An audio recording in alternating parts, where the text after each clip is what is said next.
Selamat siang anak-anak dan selamat jumpa kembali dalam tatap muka proses pembelajaran kali ini. Kiranya anak-anak semua dalam keadaan sehat, tak kurang satu apapun. Dan nanti tolong anak-anak absen, karena absen yang bisa menentukan bahwa kalian itu hadir dalam proses pembelajaran kali ini.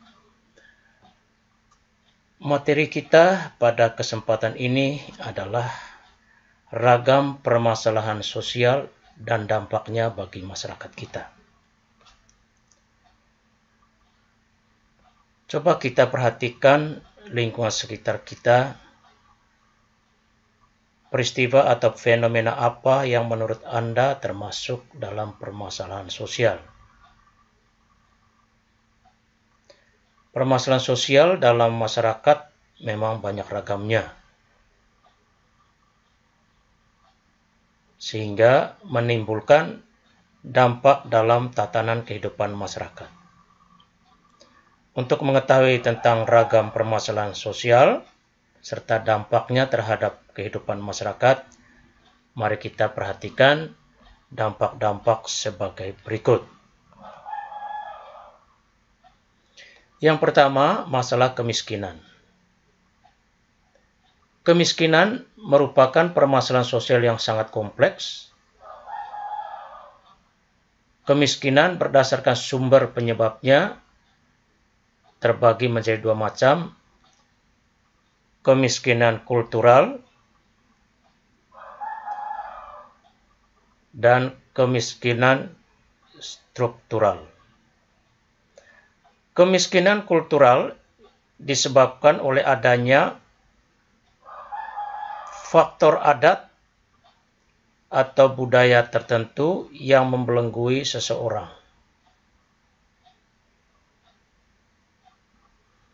Sedangkan kemiskinan struktural, kemiskinan ini terjadi ketidakberdayaan seseorang atau kelompok masyarakat terhadap sistem dan tatanan sosial yang tidak adil.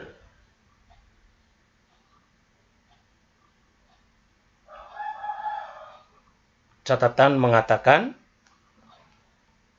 bahwa indikator kemiskinan itu adalah yang pertama, ketidakmampuan memenuhi kebutuhan pokok sandang, pangan, dan papan. Kedua, tidak ada akses terhadap kebutuhan hidup dasar seperti kesehatan, pendidikan, dan transportasi. Ketiga, tidak ada jaminan masa depan karena tidak mempunyai investasi. Keempat, kerentanan terhadap guncangan baik yang bersifat individual maupun massa. Dan masih banyak hal yang lain yang berkaitan dengan indikator kemiskinan ini. Kemudian kita lihat dalam gambar bahwa ini adalah potret kemiskinan yang ada di kota-kota besar di negara kita seperti Jakarta ataupun Surabaya dan kota-kota lainnya.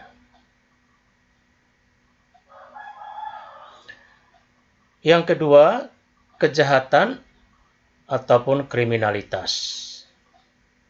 Kejahatan adalah setiap tindakan atau kelalaian tindakan yang dapat dikenakan sanksi oleh negara atau oleh pemerintah. Kita lihat kejahatan zaman modern adalah kejahatan dunia maya, cybercrime, menggunakan sarana komputer atau alat telekomunikasi lainnya. Dan itu sudah merebak ke masyarakat kita. Jadi hati-hati kita untuk menanggapi kejahatan dunia maya ini.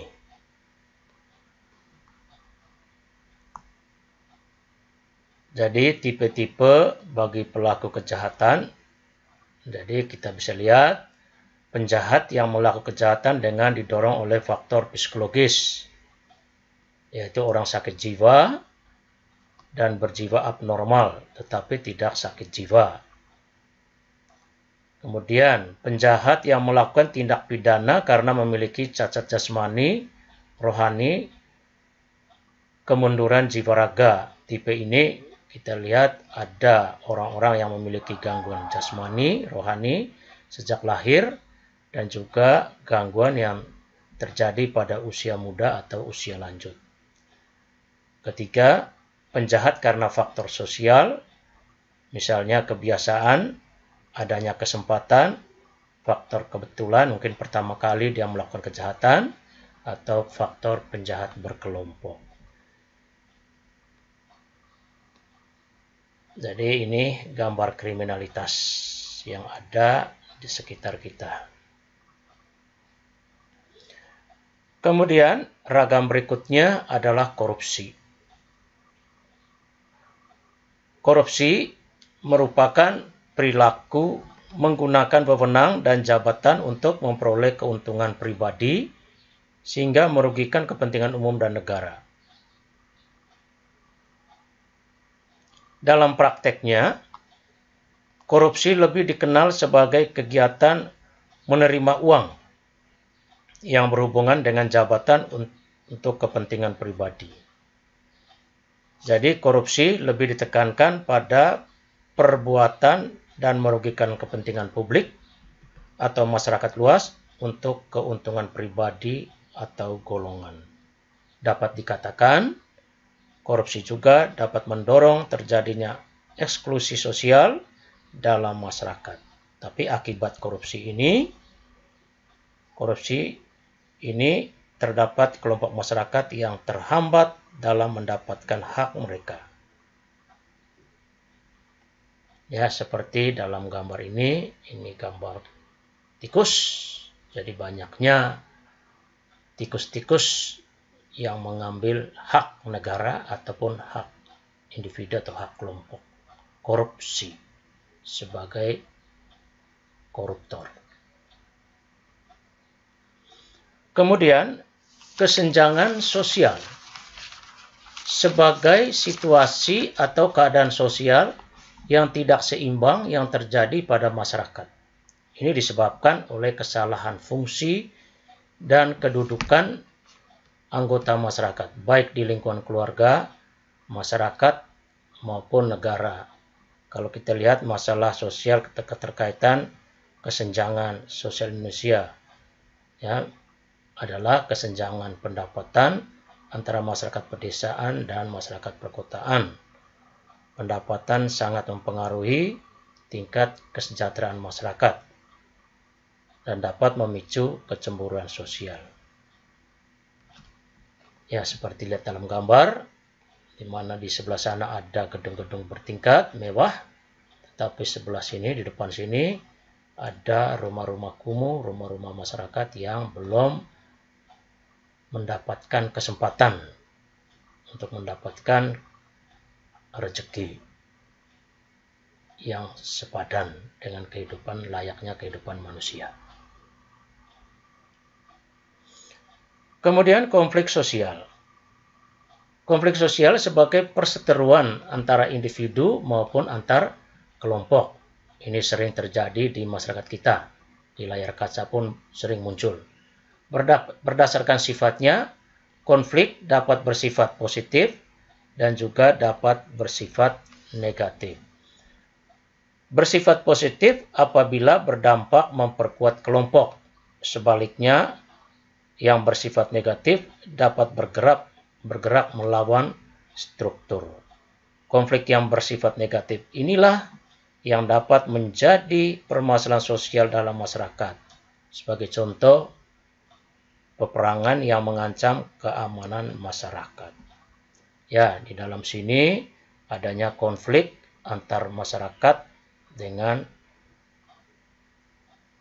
polisi, ya, yang didukung oleh pemerintah kita sendiri.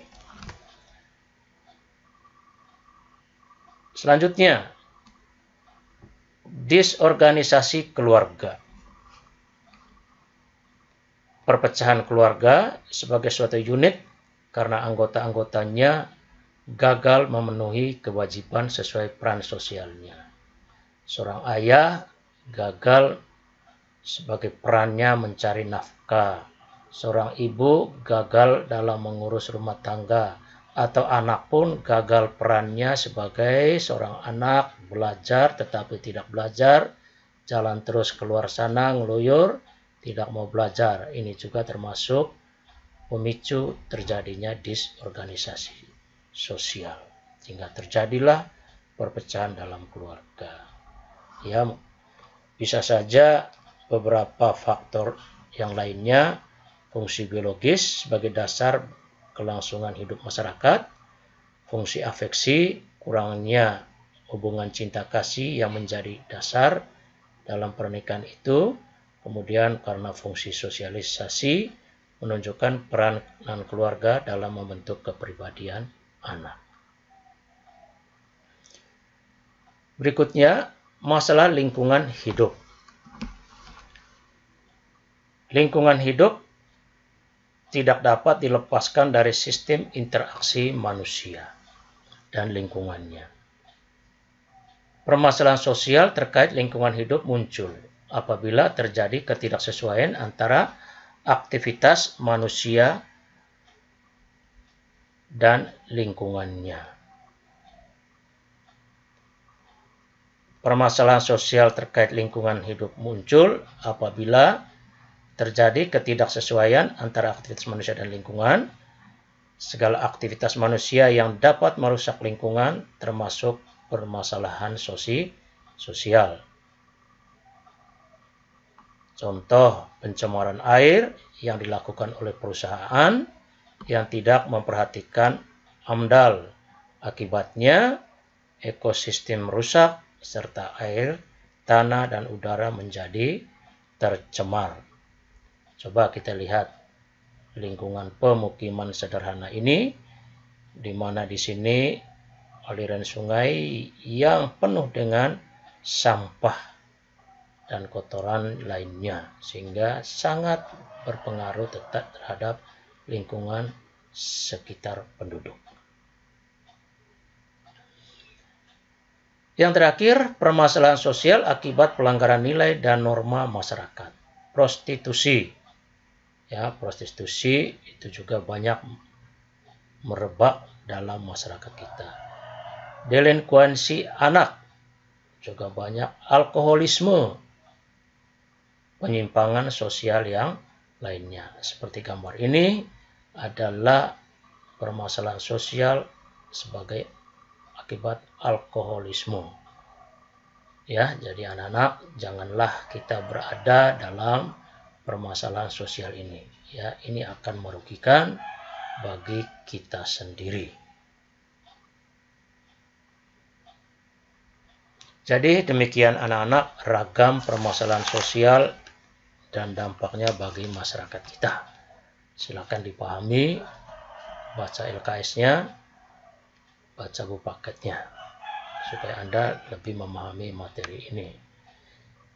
Kemudian tugas selanjutnya untuk anak-anak, silakan kerjakan soal dalam LKS halaman 35 nomor 1 sampai dengan 10, langsung kerja di LKS, kumpul akhir September ke sekolah. Demikian anak-anak, Bapak akhiri perjumpaan kita dalam pertemuan kali ini, tatap muka kali ini. Kiranya materi yang sangat singkat ini dapat dipahami. Ya, silakan Anda belajar. Walaupun kita dalam kondisi COVID-19 ini, kita tetap semangat. Tidak ada kata terlambat buat kita. Semangat. Selamat siang.